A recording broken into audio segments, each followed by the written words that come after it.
Hello friends, welcome back to my cooking blog. तर आज मी बनवत आहे सिंपल इझी असं मेथीचं वरण. तर आता हिवाळा सुरू झाला आहे आणि हिरव्या भाजीपाला छान मिळतो. तर आज मी मेथीचं वरण बनवत आहे आणि ते पण एकदम सिंपल पद्धतीने. तर मी इथे मस्त 3 डाळ घेतली आहे. तुरीची डाळ घेतली आहे, चना डाळ आणि मसूर डाळ. तर तुम्ही याच्यामध्ये मूग डाळ पण ॲड करू शकता. जे डाळ तुमच्याकडे डाळी अवेलेबल असतील ते तुम्ही घेऊ शकता. त्यानंतर मी त्याला छान स्वच्छ असं धुवून घेतलं आहे. त्याच्यानंतर मी टाकलं आहे कांदा, टोमॅटो आणि बारीक चिरून घेतली होती मेथीची भाजी, ती पण मी टाकली आहे. मिरची मी टाकली नाही, तुम्ही मिरची पण ॲड करू शकता. माझे मुलं खात नाही त्याच्यामुळे मी जास्त मिरचीचा वापर करत नाही. तर इथे आता मी तेल मस्त गरम झालेलं आहे आणि आपली अशी डाळ पण शिजली आहे. तर त्याला मी घोटून घेतलं आहे.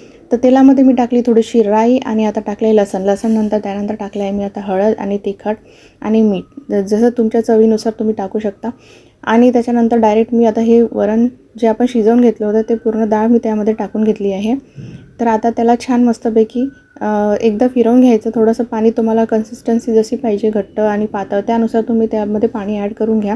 त्याच्यानंतर आता इथे छानपैकी अशी मस्त उकळी आली आहे. तर तुम्ही 1-2 उकळी छान त्याला येऊ द्या. जोपर्यंत ते उकळत नाही वरण तोपर्यंत ते टेस्ट लागत नाही. तर छान 2 उकळी वगैरे येऊ द्यायचं आणि त्यानंतर टाकलं आहे मी इथे मस्त बारीक चिरलेला कोरिअँडर आणि परत मी 1 उकळी छान काढून घेतलेली आहे. तर अशा सिंपल रेसिपीसोबत भेटूया नेक्स्ट व्लॉगमध्ये. Bye bye.